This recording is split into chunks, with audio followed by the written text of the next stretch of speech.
Is the way you react when you're mad the same type of behavior you've seen growing up? What's up, everybody? This is Real Ryan, where I have real conversations with real people to help you get to know the real you. And today, we're going to be talking about a topic no one really talks about unless you go to therapy or some sort, unless it really gets bad and it's like, oh, yeah, I need to work on this for real.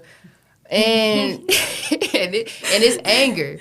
So today, I have two people who I watched both struggle and change for the better with this. I have my homegirl, Rolla, and my mama, Toni. I feel like if y'all want to, introduce yourselves, tell your age and like what you do. Age is crazy. Age, Go ahead, sweet baby. Hi, I'm Rolla. I'm 18 years old. Yeah. Okay, and I'm Toni, and I'm 42 years old. No, just I feel like starting out the gate, we should talk about the unhealthy ways we deal with it and we've dealt with it, and the positive ways we dealt with it. And you want to? Okay. So the positive ways that I deal with anger now is reflecting. I think back on ways that I've handled certain things, and I'm like, wow, how immature was I? And then most importantly, I was operating in me. And like we just had this talk on the way here, but whenever you're operating in you and you're doing things in yourself, you're doomed to fail. You have to seek God in all that you do, even when you're angry. It's okay, like in the Bible, it's okay to be angry. You can get angry, but it's what you do after you're angry. You can't go out and do anything malicious. You can't go hurt anybody. You can't just become belligerent and rowdy and think the world just revolves around you. Yeah. So self-reflection for me is a positive thing, and I can share my experiences with other people. Yeah, I like that. Yeah. What about you? For positive or negative? Yeah, so let's talk about the positive ways you deal with it. Okay, so now I kind of I walk away now a lot more than I used to. You know how I was. I would be so quick to just pop off on somebody, no questions asked, and not think about how it's gonna affect our friendship or whoever I'm speaking to. I walk away. I kind of think about my emotions and how I'm finna go about it. If I really feel like I need a reaction or not, or if I'm just gonna distance myself without speaking on it. Also, I go to the gym. Like, that's just my escape from everything. I put my music on. And I really don't listen to any music that I know is gonna get me riled up and think about all the stuff that makes me mad. Yeah. So I lift heavy weights. I do what I gotta do so I can make myself happier in my own body and my own mental. So I really don't think, or if I can't really walk away from it and I feel like I have to give a reaction, I try my best not to give the old reaction. I like that you said that about the music thing. Like you said, you used to listen to music to get you riled up. Because we're going to talk about that later, how your thoughts can even, like, get you to being like that. It's a big part in it. Even shows, like, Bad Girls Club, when I was younger, me and my sister was not allowed to watch that no more because afterwards we be fighting, arguing, like we one of them. You know what I mean? Nah, but I really want to talk about, you kind of touched on it a little bit, but the unhealthy ways we used to deal with it, just so people can relate to it and be like, oh, I had that problem too. Let me figure out how to. So what are like your unhealthy ways? First, I deal with it. Like my healthy ways, I deal with it. I take a minute for myself, and I do these mirror talks. I think I talked to y'all about it before, and I just sit in front of the mirror. I'm like, okay, Ryan, you feeling like this? Why are you feeling like this? What are you feeling? What do you need right now? Because it's like when you're patient with yourself, you're going to be able to be patient with other people too. And just hearing yourself, hearing what you need, and being able to give yourself what you need, that's going to make you feel confident. I'm talking about you don't need nobody. Yeah. And then after I do that, I meditate and I pray. Like, thank you for, I just give thanks and stuff for that too. And you just really have a clearer mind, especially after meditating too. You just feel good. Yeah, praying always helps because I don't know, God be showing you some real signs. No, for real. And that one isolation prayer, baby, it knock out everybody that you don't need. No. Okay. But yeah, so what were y'all's unhealthy ways with dealing with it? I just realized here over the last few years is that people don't make me angry. It's not people that make me angry. It's how I interpret what they're doing and how I process what they've done.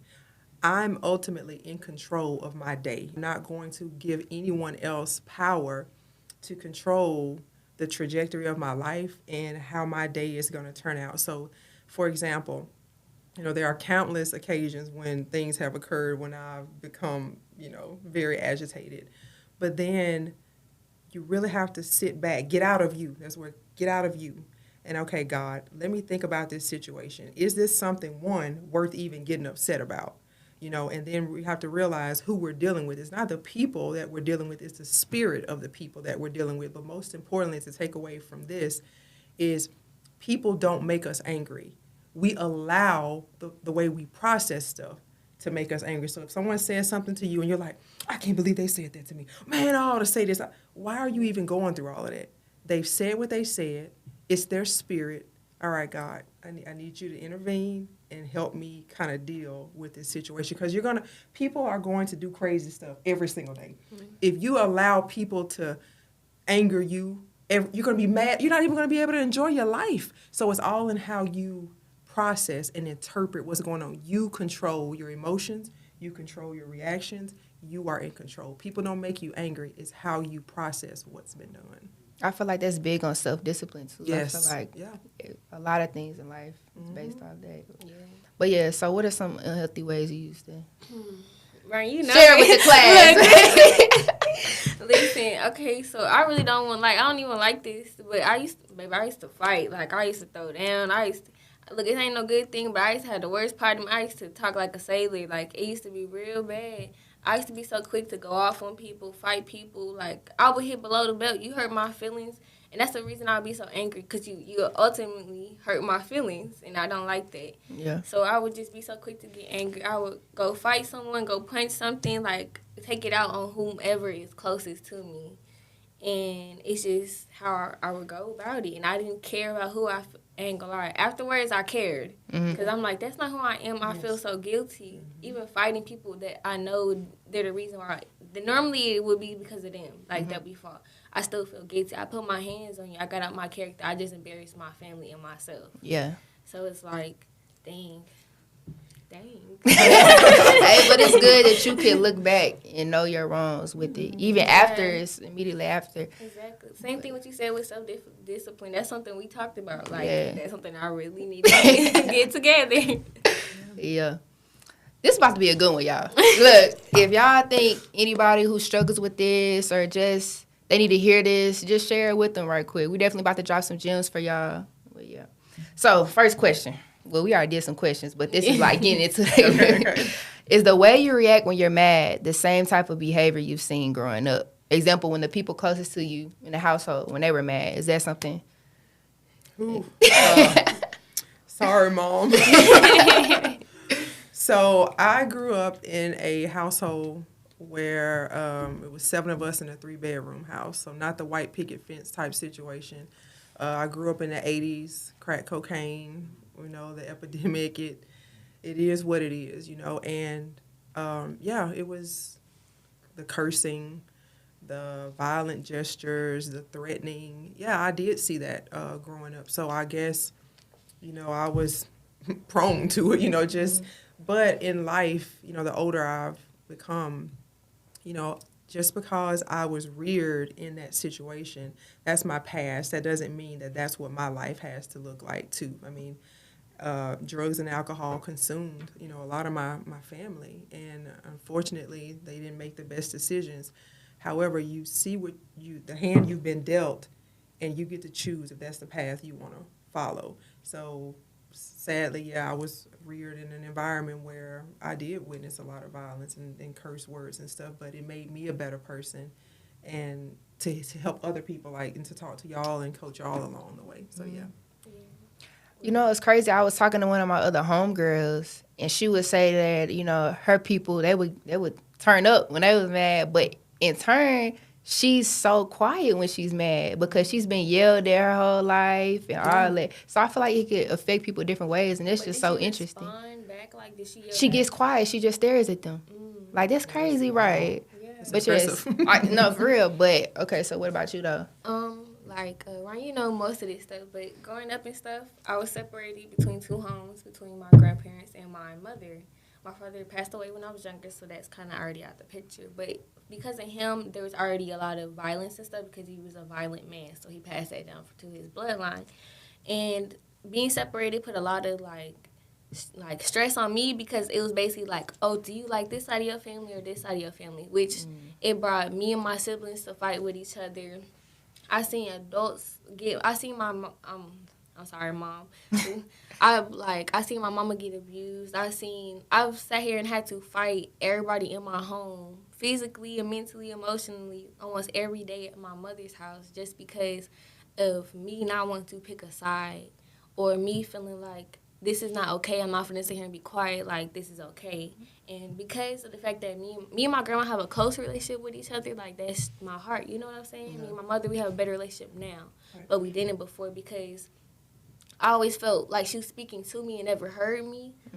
And so that caused a lot of violence between me and her. She never put her hands on me, but that mental thing, that emotional thing, I never was heard. So that being said, her mother did things to me that wasn't really the kindest. Like, that really is the reason why I'm not too close to her side of the family.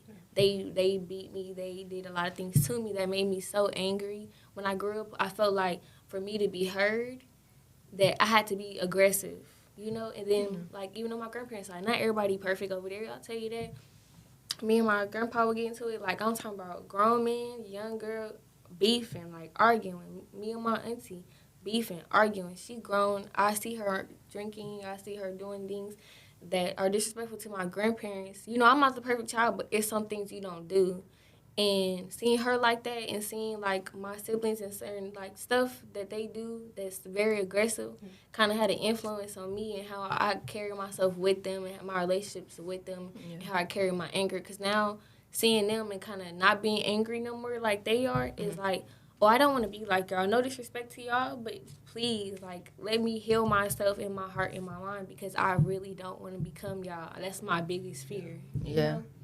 Then, too, Rolla, you was so young, so it's easy to kind of, like, pick up on habits and stuff like that. Yeah, exactly. Yeah. And unfortunately, the saddest part of it all is that, with the drugs and the alcohol, you weren't, in my situation, I wasn't battling with my mom or my other family members who were, using drugs and alcohol. It was the drugs and alcohol, that made them act the way that they were acting. And it wasn't until I got older that I was able to really sit back and think, like, wow, it was the drugs and alcohol that controlled my mom, and that's what made her act the way that she would act from time to time. But in school, one thing that I feel that needs to be implemented in schools is to teach children how to deal with their emotions. Yeah. We only run to a counselor when things go south. Right. Yeah, Why we're not? Told not to, for real. Yeah. Really tell, especially when you're black, they tell you, hey, don't tell them nothing. Yes. Like, at home is at home. Or you don't have a minute. You're just crazy. Yeah. We don't talk to people. Or you don't have depression. We don't claim that. Yes. You don't got anything. You don't pay no bills. That. What you stressing about? Yeah, I see what you're saying. What you crying for? Like, you know what I'm saying? But my basketball coach always taught me, he said, Toni, an ounce of prevention is worth a pound of cure. Meaning that if you tackle it in the beginning, if you address things in the beginning versus being reactive after something happens. Now, okay, so everything is kosher, but then you could have one crazy moment and now you're crazy. Now we want to send you to a counselor. But if it was taught in school how to deal with your emotions and how to just handle situations and diffuse situations, we wouldn't be I'm the age of 40, really beginning to understand my emotions and stuff like that. That's why I'm happy I'm kind of like, I met Ryan, because she'll tell you, like, the way she would speak to me, it would make me feel like, dang, I don't want to be rude to her because she's not doing anything for me to be rude to her, but she cares about me, so I feel like I got to be mean to her because that's the only way I was taught to be with people, because everybody I know is mean to me or hurts my feelings. You know what I'm saying? And same thing you said.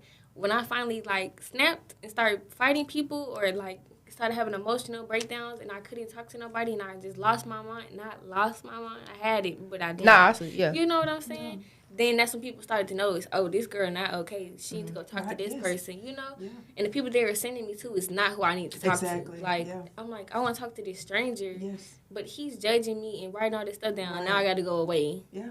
Like, Yeah, that's what you're saying. Or now I got problems. I don't have problems. Y'all just weren't hearing me, and I'm making myself heard, and none of y'all like it. Yeah. You know what I'm saying? Yeah, in your way. Yeah.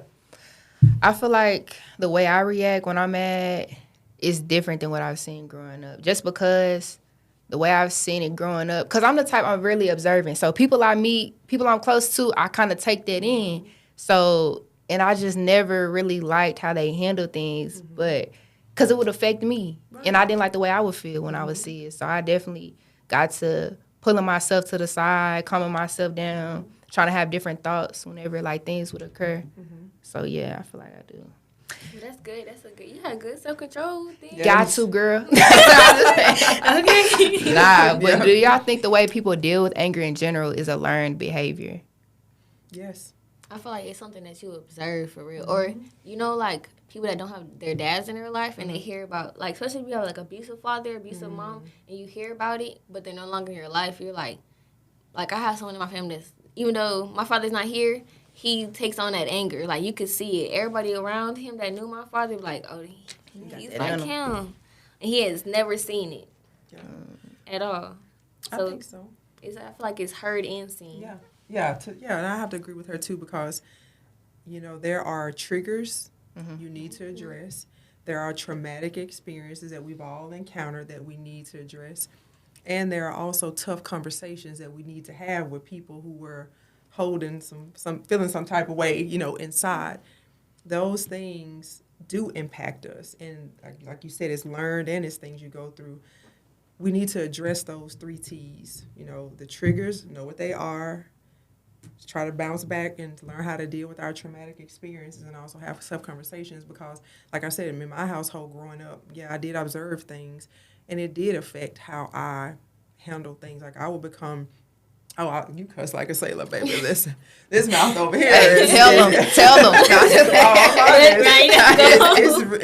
It was at a point to where everything that came out of my mouth was bad, and something to give grace to my mom, too.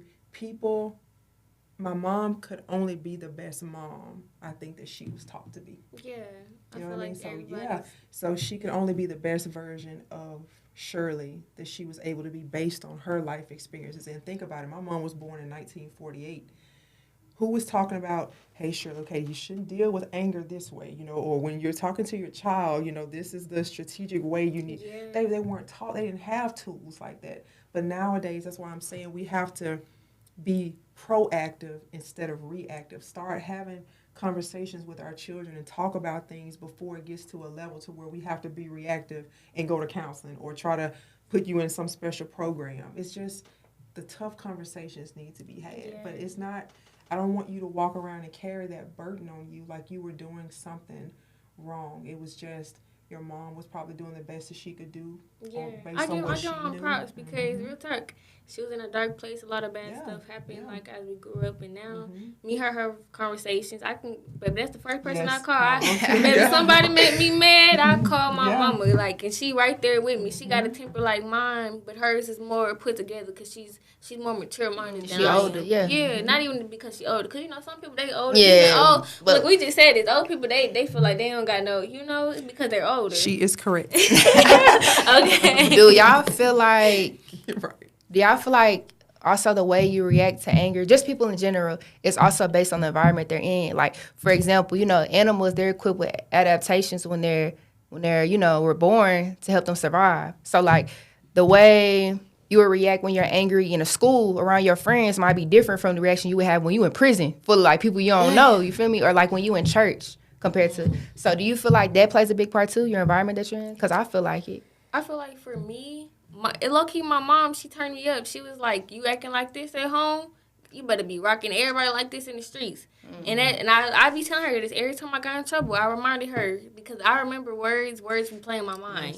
So I told her, the first time I got into a fight at school, I told her, I said, Mom, you told me to stop fighting my siblings and put my hands on these people because I would just let people at school keep picking on me until I, started having to fight people. So I feel like my environment is not going to change nothing. I'm not going to sit here and sugarcoat the way I speak because you want to disrespect me. Okay. I see what you... That's valid. I see what you're saying. I understand the time and the place. That's why I kind of walk away now. But at the same time, if you keep coming, pushing buttons, and you see I'm not giving you the same energy, you're asking for a reaction. You're no longer wanting me to be respectful to you. You want me to give you exactly what you want.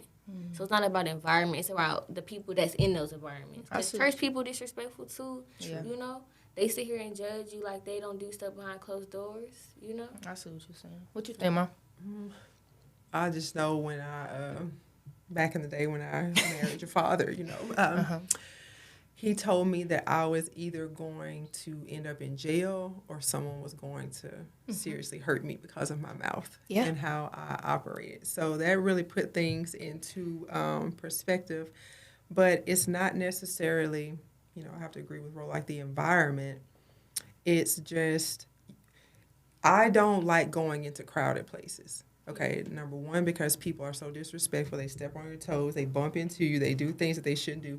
So like I'm not going to, I know what my triggers are. Exactly. Yeah. So I'm not going to put myself in places where I know that there is a potential for me to be triggered. And like I said, and it's in the word, we can get angry, but it's what we do when we're angry. And I am a goon, okay? I know this when I am angry. And not anymore. I'm working on that, but...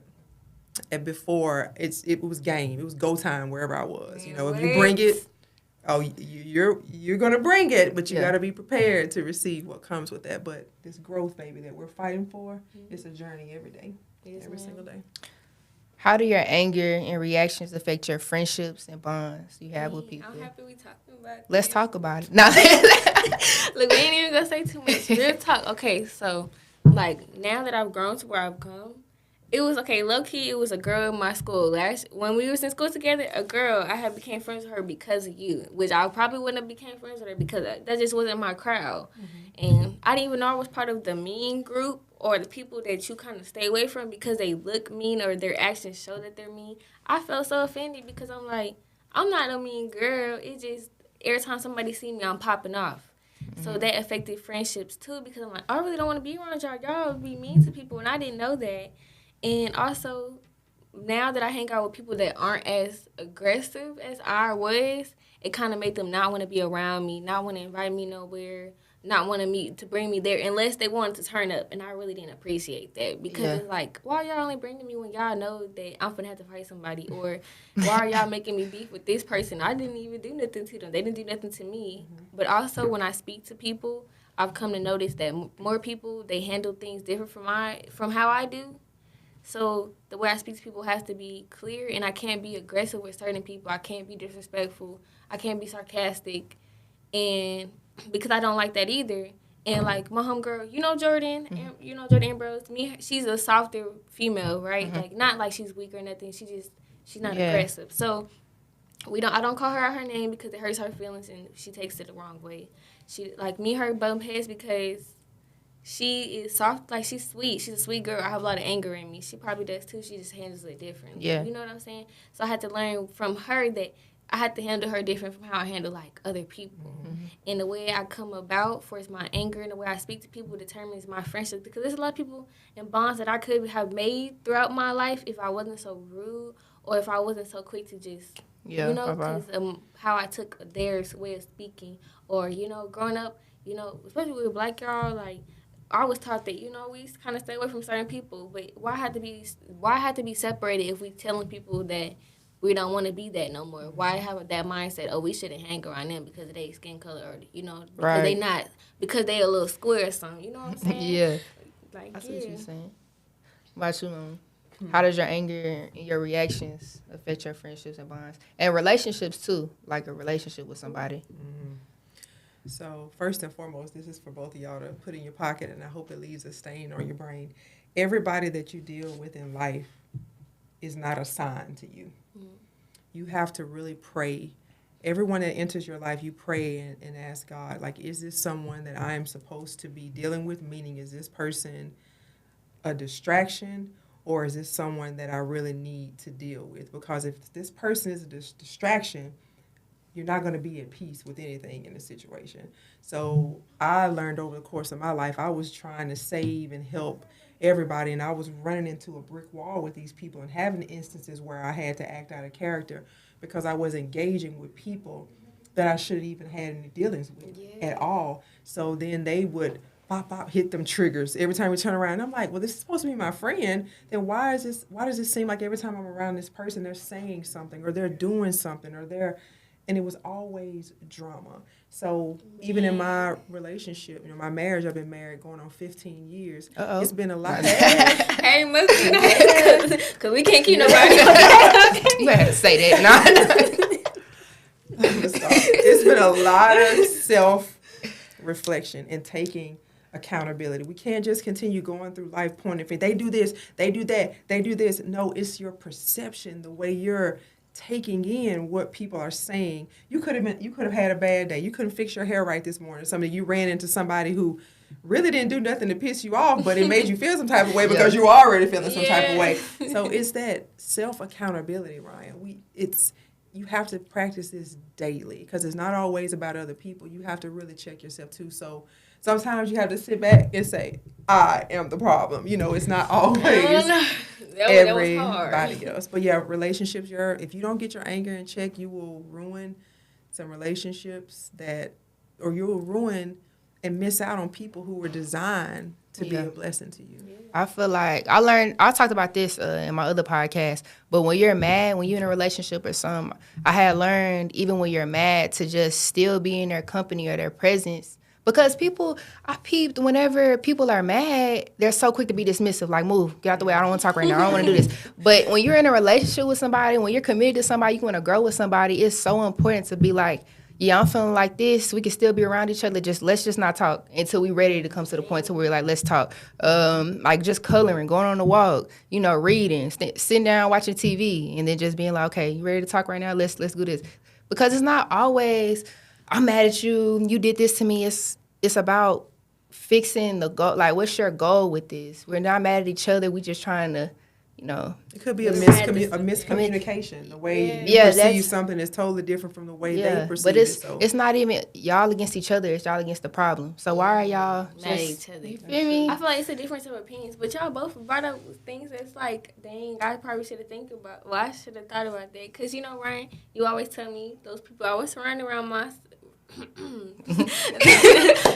myself with was not always my friends, but because I cared about them so much, I didn't want to let go of them. Even like y'all been cool for so long. I'll be friends with people for so long, or because like they would just always be there when it's trouble. Then I feel like they're my friend. But I came to realize like even like I had a AP. I ain't gonna admit that, I put her through hell. I ain't gonna lie to you, but she was there for me like through a lot. So I felt kind of bad for the things that I put her through now because I'm like, dang, I was mad disrespectful. You know what I'm saying? And she just cared about me more than I cared for my own future. And it's sometimes hard to see that, Rolla, just because you're in your emotions. And it's like you're so used to, acting how it's a habit. So it's hard to break habits. But look. That's not even good, though. I'm already knowing.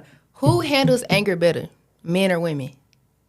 I feel like I was having this talk with my homegirl last night, and she was like, I immediately said women. No, I immediately said men. I said men because like their self-discipline go crazy. You're not really going to see them act out on social media if they mad at somebody. You're not going to immediately see them go fight somebody when they mad. They kind of like, but sometimes you are. Them look like the little boys and stuff. But she was like, Ryan, I don't think it's that. I feel like women. No. Yeah, she was like, I feel like it's women. And I was like, but why when you see them act out like this? Because they process it better. They, like, after they've been done what they did, they do process it better and be like, okay, yeah, I was wrong. But I feel like it could go both ways, for real. I don't know. I feel like people feel like men handle it better just because, like you said, we weren't allowed to voice our opinions, correct? So I feel like because men were so, it was acceptable for them to be disrespectful. Like, I'm talking about they would beat women and the whole neighborhood know, but you better not say nothing. That's definitely a norm, okay. Yeah, like, okay, and also, like, men, they be so quick to cut up, and it's okay because they're a man, and they have emotions that they don't talk about. Yeah. And as soon as a woman do it, they consider crazy. Who you telling? Yeah. Oh, she don't got no manners, she don't got no decorum, this, that, and the third. Especially, once you know that saying, if you have a violent man when you're younger, you're always going to have a violent man in your home. You're going to attract, yeah. Yeah, it's always going to be there, right? And that's to make you think. If it's not if they're not saying, oh, you're gonna have a violent woman, don't you think it would start with a man? Because why would they say a man and not a woman or a violent person? You know what I'm saying? Not gender description. It's because men have always been able to get away with it more because they're males. And a lot of moms. I'm not saying you. I don't want nobody to take it like this, but some moms sugarcoat their sons or baby their sons so much.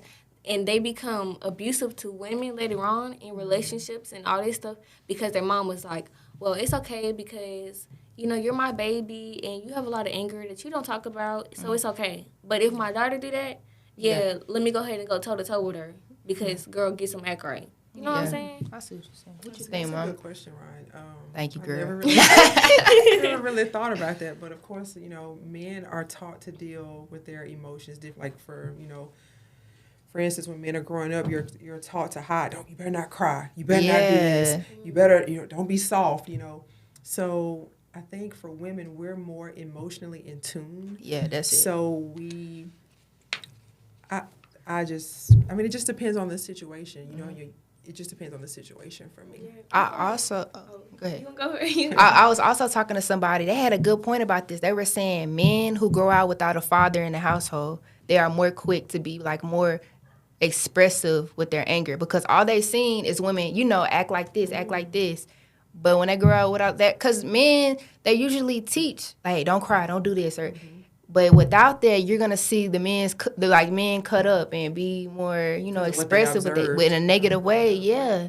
Yeah, I feel like that's true because like I have brothers and both my brothers act different. I have 3 brothers, but 2 of them act different from each other. I have a sweet brother. He big as I don't know what, teddy bear something. And I got another brother. He got some problems like with anger and all that stuff. Neither one of them had a father figure. But I had my grandpa in the house. He just was far away because he worked, And they both react to things different. I have a sweet brother. He got that underground anger, My other brother, he got this anger that he make known to people that he got anger, Yeah.